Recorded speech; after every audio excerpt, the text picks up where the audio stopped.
ఏసయ్య పాదాలనే పాట నేను బాగా విన్నాను చాలా సార్లు. చాలా మంచి అది ఎట్లా రాశారు?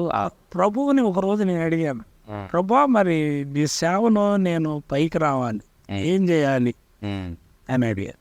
అప్పుడు ప్రభు అన్నారు, నా పాద సన్నిధిలో నువ్వు ఉంటే పైకి వస్తావు, ఆ పాదాలు పట్టుకుంటే పైకి వస్తావు.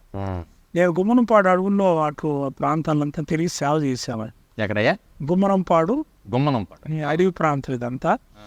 నేను సేవ చేసే దినాల్లో ఎక్కువ అడవి ఉండేది, ఇప్పుడంతా పొలాలుగా మారింది చాలా వరకు.